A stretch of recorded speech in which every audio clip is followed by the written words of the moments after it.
जय जय श्री राधे कृष्णा। श्री गीता जी का प्रधान विषय क्या है? ये बहुत ही महत्वपूर्ण विषय है कि गीता का प्रधान विषय क्या है। श्री गीता जी में भगवान ने अपनी प्राप्ति के लिए मुख्य दो मार्ग बतलाए हैं, एक सांख्य योग, दूसरा कर्म योग। उनमें पहला, संपूर्ण पदार्थ मृत तृष्णा के जल की भांति अथवा स्वप्न की सृष्टि के सदृश मायामय होने से माया के कार्य रूप संपूर्ण गुण ही गुणों में बरतते हैं, ऐसा समझकर मन, इंद्रियों और शरीर द्वारा होने वाले संपूर्ण कर्मों में कर्तापन के अभिमान से रहित होना तथा सर्वव्यापी। ये श्लोक में 8वें और 9वें में आपको इसकी पुष्टि मिलेगी, प्रमाणित है ये। तथा सर्वव्यापी सच्चिदानंद घन परमात्मा के स्वरूप में एक ही भाव से नित्य स्थित रहते हुए एक सच्चिदानंद घन वासुदेव के सिवाय अन्य किसी के भी होने का भाव न रहना, अन्य किसी के भी होने का भाव न रहना, यह तो सांख्य योग का साधन है। ये बात तो सांख्य योग की हो गई। तथा दूसरा, सब कुछ भगवान का समझकर सिद्धि असिद्धि में समत्व भाव रखते हुए आसक्ति और फल की इच्छा का त्याग कर भगवता ज्ञानुसार केवल भगवान के लिए ही सब कर्मों का आचरण करना। ये भी श्लोक 5वें में, 10वें में, दूसरे में आप इसको पुष्ट कर सकते हैं, प्रमाणित है। वहाँ पर आपको ये चीज़ें मिल जाएंगी जो मैं बोल रही हूँ।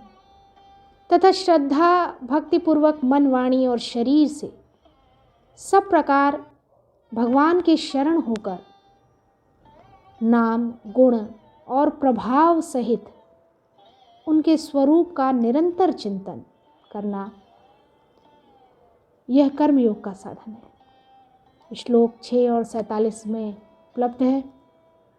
यही आशय है, यही भाव है, यह कर्मयोग का साधन है।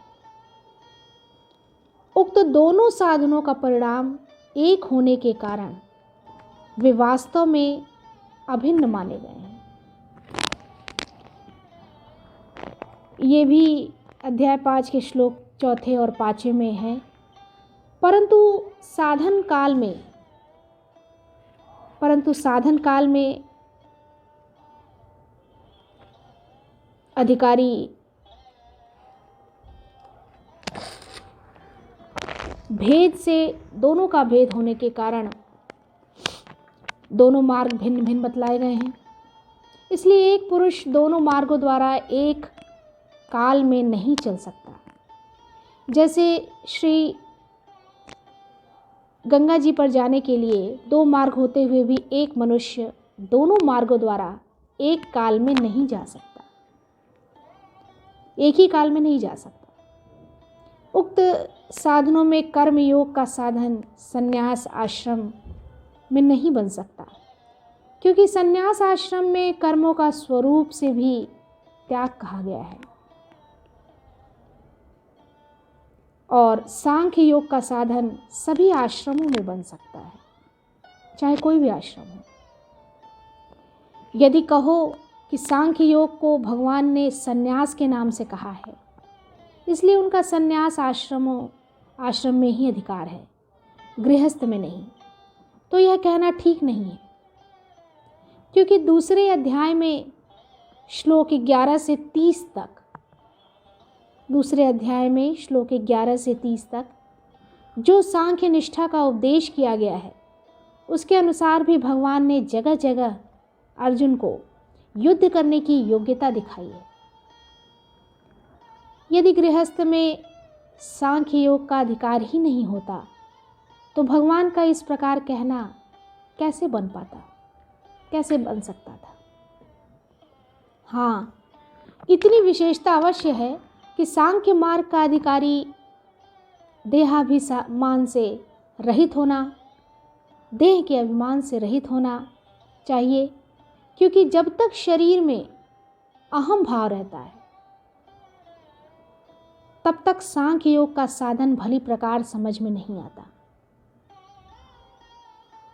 इसी से भगवान ने सांख्य योग को कठिन बतलाया है अध्याय 5 श्लोक 6 में, तथा कर्मयोग साधन में सुगम होने के कारण अर्जुन के प्रति जगह जगह कहा है कि तू निरंतर मेरा चिंतन करता हुआ कर्मयोग का आचरण कर,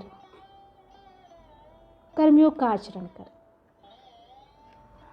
जय जय श्री कृष्णा, जय जय श्री कृष्णा।